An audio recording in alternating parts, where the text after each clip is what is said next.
David went to Ralph Baer about to play a ping-pong game on brown blocks.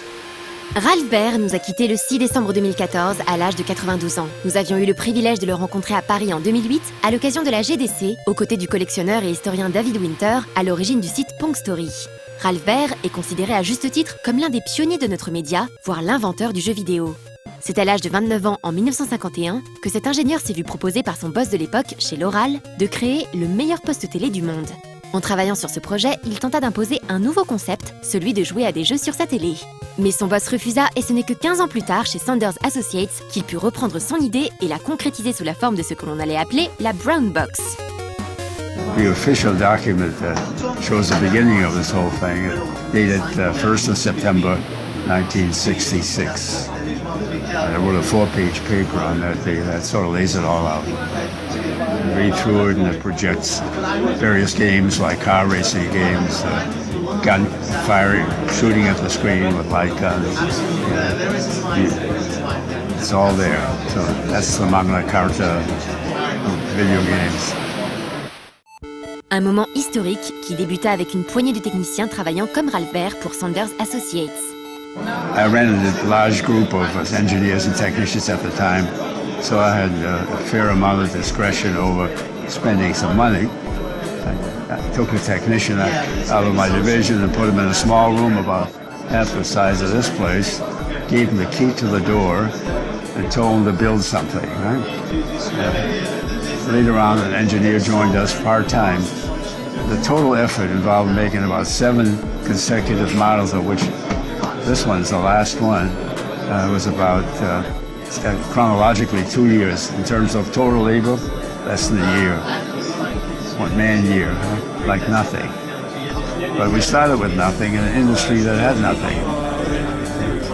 Think about what a television set was like. It was a box with a couple of terminals in the back for the antenna. You had to get in through there. Yeah? So this thing had to act like a radio transmitter.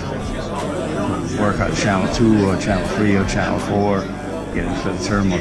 And it had to sell for a price that would be justified by the games it played. That was hard to do. Yeah? So we came up with very primitive things at first.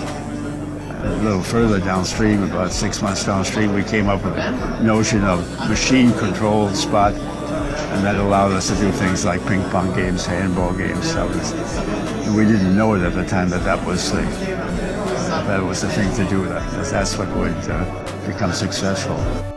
Cette boîte marron et sa douzaine de prototypes de jeux allaient être refusés par de nombreux fabricants de télé jusqu'en 1971. And this machine, which we call a brown box for obvious reasons, became the Magnavox Odyssey game of 1972.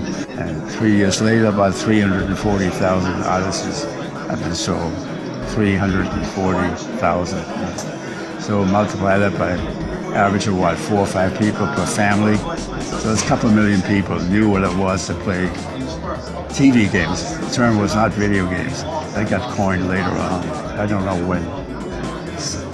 I suspect somebody at Atari came up with the word video game. Oui, la fameuse guerre avec Atari battait alors son plein. Nolan Bushnell ayant créé le premier jeu d'arcade en 1972, le fameux Pong, inspiré du jeu de ping-pong créé par Ralph Baer, qui gagna par la suite son procès pour contrefaçon de brevet, ce qui n'empêcha pas Bushnell et Atari de remporter au final la première guerre du jeu vidéo. C'était alors un monde différent où tout était à inventer.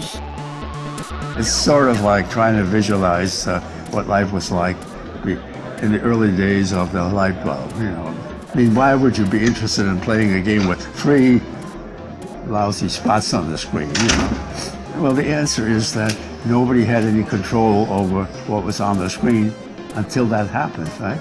And gave everybody a feeling of power, right? You say that today and it's almost unimaginable because we're used to looking at fantastic video on the screen, you know? Different world. Un monde que Ralph Baer a grandement contribué à faire évoluer. Il a même co-créé en 1978 le jeu du Simon et continua à inventer de nouveaux concepts jusqu'à la fin de sa vie. Au moment où nous l'avons rencontré, Ralph Baer avait 86 ans. Nous allons laisser le mot de la fin à ce grand monsieur qui eut l'idée de créer des jeux qui utiliseraient nos téléviseurs avant tout le monde, ce pourquoi nous lui sommes infiniment reconnaissants. Aren't too many 86-year-olds sitting at the bench, wiring up stuff. soldering parts, and building things, designing things, building things. I like to do it. It's an art form. Thank you. It's just like a painter. Would you tell a painter to quit painting because he's 65 or 75 or 85? Of course you would.